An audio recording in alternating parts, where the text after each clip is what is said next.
You're listening to Rocket Night. Are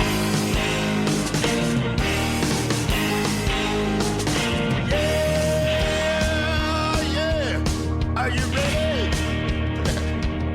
Hey, tonight I'm gonna take you on a little trip. We're going down south by the mighty Mississippi. I'm gonna take you to a place where lights never dim. Bring your mother, your brother, and your best friend. I'm gonna show you where they dance out in the street. They'll tell you all about your body heat. Not gonna talk about it, just gonna do it. Get on down, if you feel up good. Get on down. Hey Doug, thanks for taking the time with us at Rocket Night. Hey Steve, thanks for coming out and seeing us, man. We come out and see what we're doing. It's cool. Now that you're back in the States and on the Dirty Dozen tour, how would you rate the band's tour run overseas and in the States? What's been the fans' reaction? It's been great. You know, the band live is it's a fun gig. It's a fun gig for the fans and for us, and that's part of the reason why we put out the live record, was to show that side of it. And we've had a great run this year. We started in the end of May, and we went all through Europe doing festivals and our own gigs. Then we went to Japan. Japan's always awesome, and it's building really well in Japan for the Dead Daisies.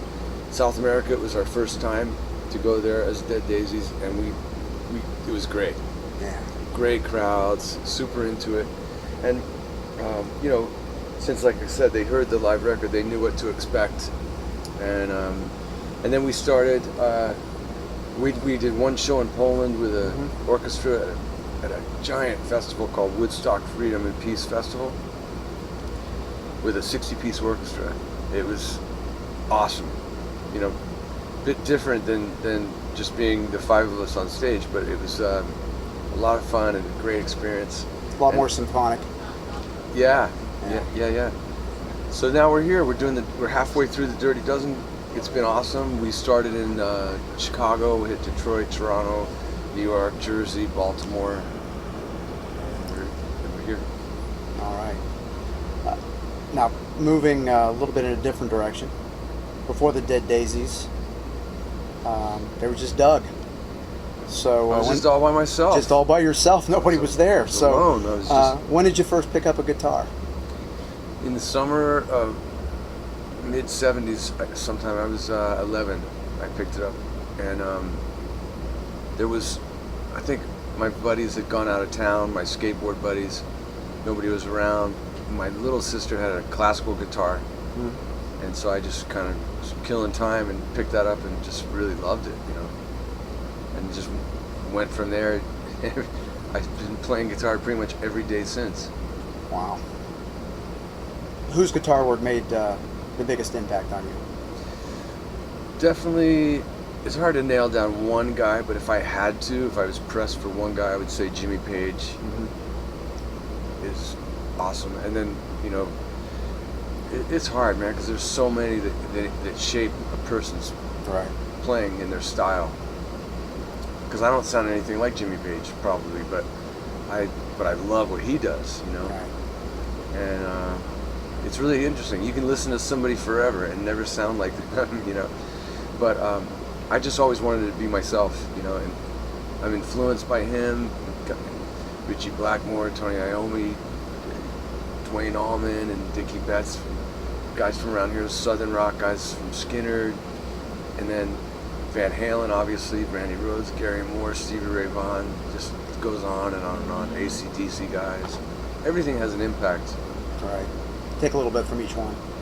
Yeah, you just be inspired listening to what they do, and you know, little by little, it starts to take shape into your own style. Right. Now, at that point when you really started getting into it, when did you realize that you could make a living as a guitar player and a musician? I'd never thought about that. I mean, the only thing I did do, which was my job, was I started teaching guitar because I loved it so much. I wanted to be doing it full time, and actually, when I was 18, I got a job in a music store and found out that it wasn't like you get to hang out in the store all day and play guitar. Right. You had to actually work and sell, you know, and I didn't realize that. So I had started playing in clubs and started to have a couple people asked me about doing lessons, and then I started working at a music shop. I went and offered my services to them, and they took me in. And at that time, there were about 3 or 4 high schools in the area that were, guitar was huge in the mid '80s. Early mid '80s. It was just like getting bigger and bigger and bigger. Everybody wanted to play guitar. Everybody wanted to be Eddie Van Halen or Angus Young or whatever. And so I started teaching, and I had like full time 7 days a week lessons. So I got a lot better, really fast by playing guitar so much and teaching, and I was making a living playing music. Wow. But I never thought about, I never thought about the money part of it. I was just trying to make ends meet and get better. And teaching actually made you better. Yeah, because there was a lot of kids that were God gifted, and I had to work really hard to stay ahead of them because they'd be ahead of me if I didn't. Right. So I'd have to keep learning from other teachers, or I had to learn how to read. I took lessons for some different styles, and it was just a great experience. And then sometimes a kid that might have been really, really gifted would kind of lose interest because he wasn't challenged enough. Right. And somebody else that really didn't have God-given ability, so to speak, could, by putting his passion into it, heart and soul into it, he could really see great results. And I thought that was cool. So. Nice. And you yourself have an extensive body of work. I looked it up before I came. So can you discuss what you've done pre-Dead Daisies? Yeah, I mean, it's pretty simple. If you look at Wikipedia or something, you see a lot of different things, but which I encourage people to do. Yeah, you've got an extensive body of work there. There's a lot of things where it was like a session. Most of all the extra stuff was a session. I started in '81, I guess it was. I moved out to California and made a band with some friends, some guys I met, in the paper, and we made a band and we started playing. Primarily, we had covers, but we had some originals too. We were working on, and we played in Sunset Strip in Hollywood, and somewhere around that, after a few months, I was asked to audition for Kiss, and it's just this is a long story, but in the end, I didn't get the gig. I was too young, but I did play with them several times, and they were really nice to me, and it kind of gave me, it was a kick in the ass, because I was like, wow, something's going on. I mean, I'm not the worst guitar player, So I started really working, and then that's when I started teaching and working hard on it. And then finally I got in a band called Lion, and we were playing all through Hollywood around mid '80s, '85, and everybody had pretty much gotten signed through the early '80s, '86, starting to slow down, and we got passed on by every label. But we were a really good band. We just weren't we didn't sound like Motley Crue. We sounded more like Whitesnake or something. Right. We had a British singer, and our sound was more influenced by Whitesnake and Thin Lizzy and Zeppelin, stuff like that.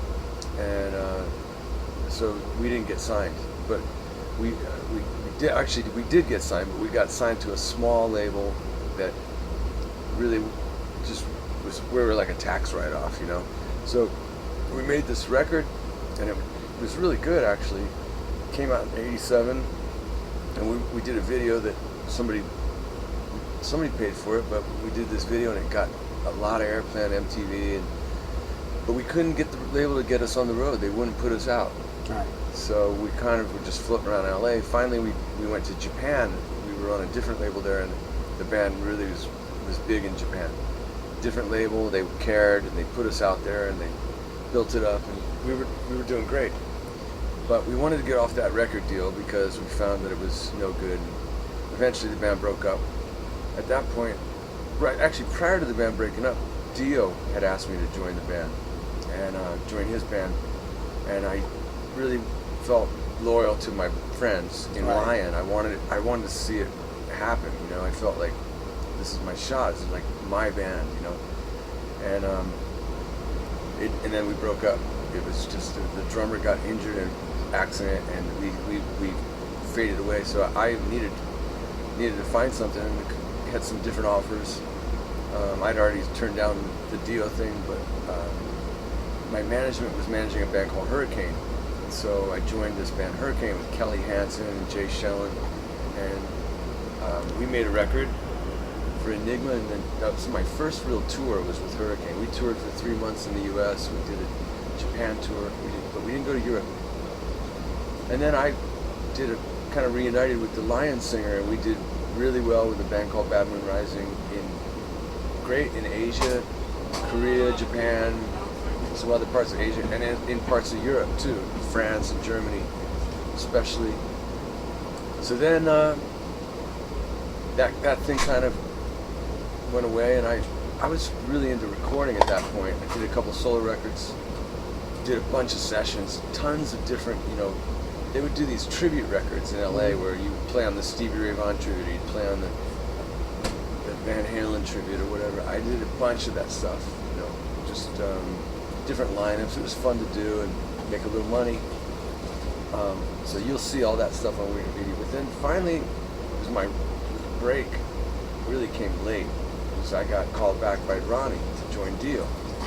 And because of that, I was able to, he took me out in the world, he put me out there and to be Ronnie's new guitar player, and we had a brand new record that we had recorded, and I was on it and had written 2 of the songs, but recorded the whole thing. That got me out there. Right. So Nice. then the rest was Whitesnake and then Dead Daisies. Which are very good. And Revolution Saints too as a side project. But yeah, thanks to Ronnie, man. I wouldn't even probably be talking to you if it wasn't for him, for putting me out there. Nice.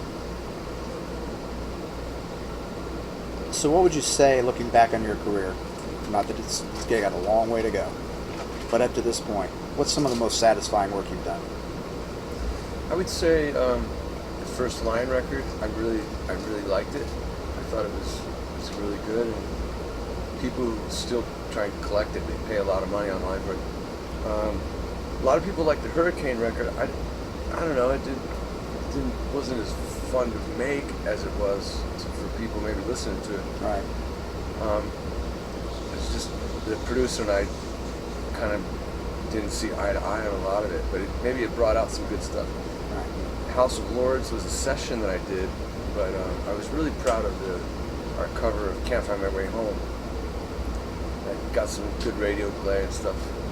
And Bad Moon Rising, the first Bad Moon Rising and the second Bad Moon Rising record I really liked. The third one was getting a little more grunge. We basically had record companies telling us, look, we need you to get a deal in the US so that you can go to the next level. And we're playing, heavy melodic rock, European-based rock, and that's dead in the States. It's all about Nirvana and that kind of thing.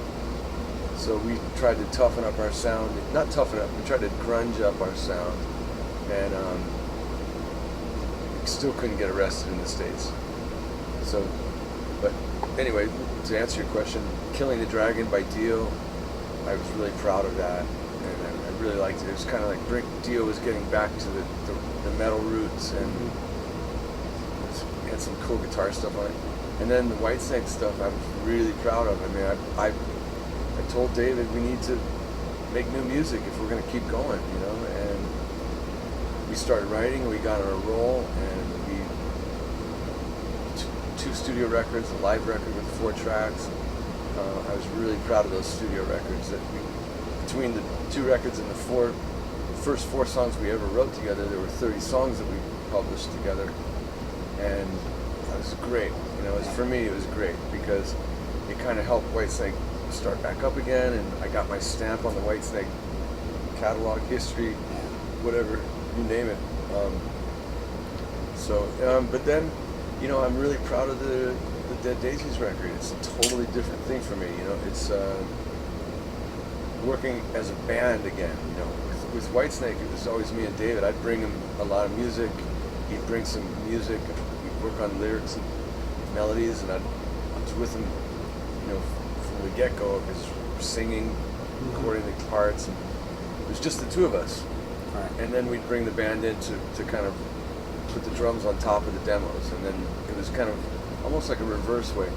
With the Dead Daisies, we do it old school together, and I really learned that that's a great way to do it. It gives you the opportunity for a band to get its own sound, as opposed to one guy trying to design the sound, Right. or two guys. So it really, you know, I didn't change my style. It's just this is what we sound like, the five of us together. And then the live record was really cool. We had Live and Louder. We had 12 shows to pick from. I listened to all of them and made notes, and a few of the shows, like in total, were really good. Like London was a great show, Paris was a great show, and there were some others that had great moments, but those two were like the best.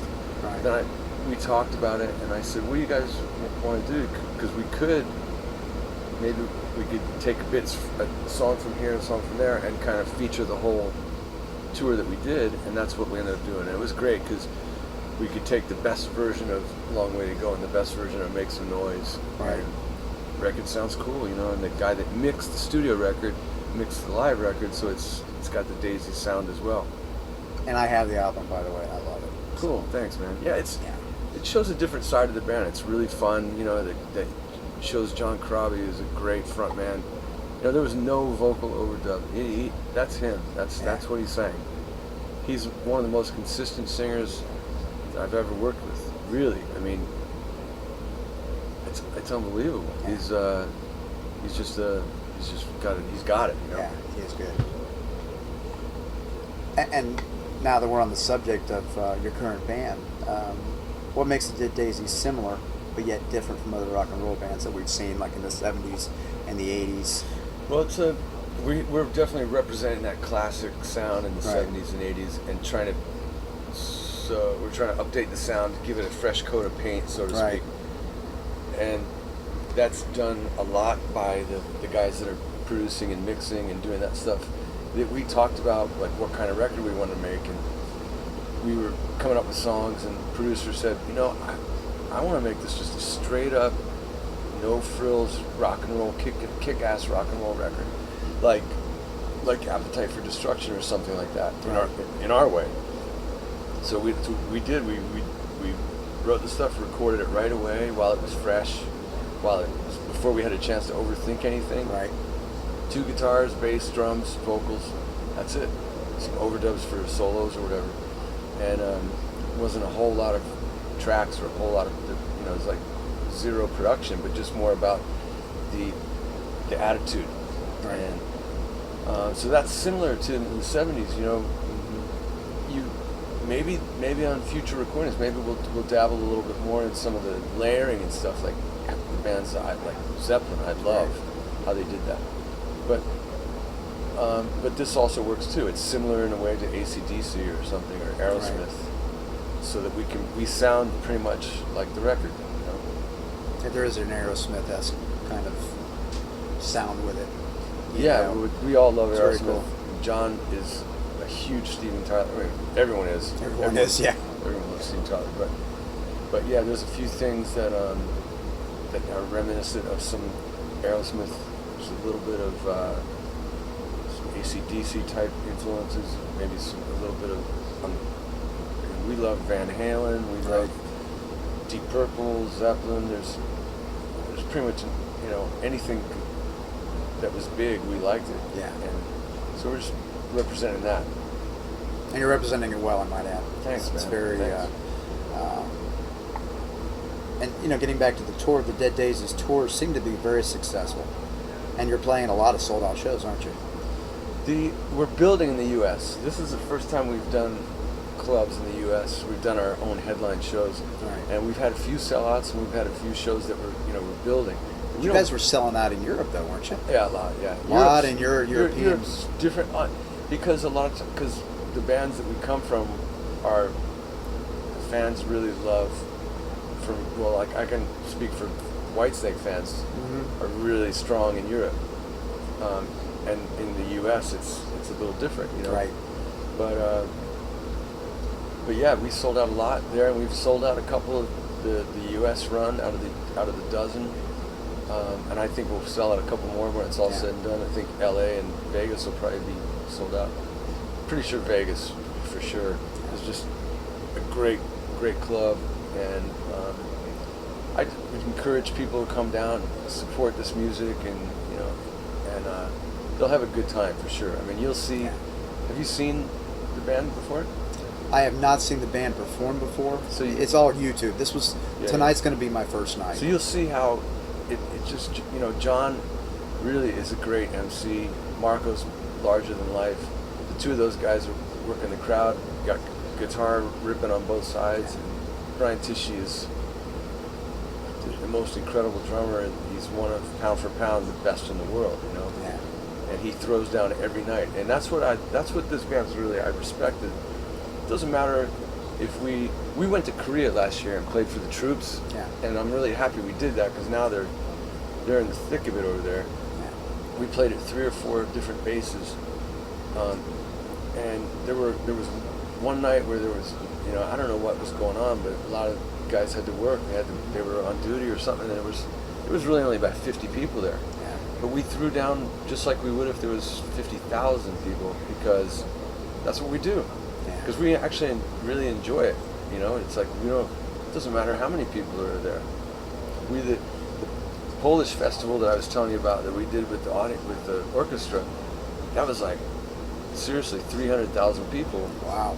We headlined it, and it's a free concert for everybody in Poland who's be there, and it was amazing. But there's something really cool about, you know, a smaller audience, especially a really small, intimate audience, where you really gotta play good, man, because, you know, the crowd doesn't feed off itself like when there's 300,000 people. So we like it, you know, either way. Now, do you guys have any future plans on touring after this year, or is everybody gonna head out and do their own thing for a while? We're talking about making a new record in the end of October. We're tentative schedule is that we would go to New York and write for a couple weeks, and then go directly to Nashville and record it like we did before, like I mentioned. Right after that, go straight in the studio, set up, play the songs for the producer, have him tell us his favorites, and then we kind of fine tune them, and then record them right away. So we could expect a new album maybe next year? Yeah, springtime. And then probably we would pick it up in the summer for touring. More touring, yeah. Meanwhile, I have a thing that I've done called it's on Frontiers. It's called Revolution Saints with Jack Blades and Dean Castronovo. And we had done a record a couple years ago, and that record's coming out in October. There's a couple songs out right now that people should check out. Something different to listen to. I don't know if we're going to do any shows. There's no plan at this point, but you never know. Maybe it's some benefits or something to raise some money for, you know, something positive. I can ask I know your publicist, Dustin, so I can ask him. Cool. So that would be good. That would be very cool. Now, the Dirty Dozen tour is the band's first U.S. headline tour. I'm not trying to put you on the spot. Go ahead, say it. Just say it? Okay. Great. All right. Can you tell me how the decision was made to only do a North American Dirty Dozen rather than a Dirty 30 tour? Dirty 30. Why we just see 12 instead of 30? Because we just wanted to test the waters. We, you know, I mean, we're happy to come play if we get an invite. So I think the agent put the feelers out, and these were the markets that said, yeah, we want them, you know. Yeah. So or let's give them a shot. So we definitely look at it like a building process. And yeah, any band, you know, when you've played in certain other bands that were bigger, and you come in this situation, you got to do it because you like it, right? And you're trying to build it, and that's what we're doing. So, but I mean, it's better to not bite off more than we could chew at first. If we were opening for Deep Purple or Skynyrd or something like that, and they're doing 60 dates, sure, we'll come. We know we could bring some people, right. But this is what we need to do now: is build, get our name as that we've done this, get it under our belt, and then we'll see what happens next year. But definitely we'll be doing more shows in the U.S. next year. Nice. We're looking forward to it. Cool. Now for the last and most important question. Whose songs are you singing or playing guitar to in the air guitar in the shower?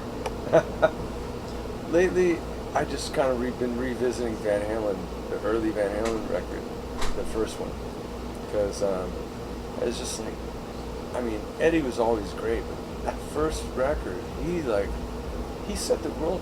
I was talking to Brian Tichy about it today. We were in the gym and we were cranking some Van Halen, and there happened to be a speed bag in there, so he was teaching me how to speed bag, and we were listening to Van Halen and working out, and we both were like, God, man, this stuff is just insane. This guy was 20-something years old, Yeah.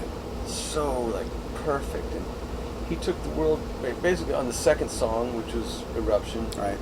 He basically flipped the guitar world upside down with that one song, and we thought, we were both agreeing, like, you know, well, Hendrix didn't do that, Page didn't do that. I mean, those guys were amazing and well-renowned, huge superstars, but they did it with the process of a record, where they're, you know, if you go see Hendrix live, he's getting the feedback and doing all the tricks and all that stuff. Page, the songs, you know, you listen to the whole body of work and you go, this guy's a badass. But it was just hearing Eruption, it's like, okay, It's all over. that's it, he wins. Eddie wins. Yeah. For that time, he did, you know, and then other people take over, you know, they pass the torch. Yeah. And then your taste changes too, you know, sometimes you go, Yeah, it does. you know, man, David Gilmour or Neil Schon. I mean, the solos that Neil Schon writes, I mean, they're just genius melodies. You know, he can wail.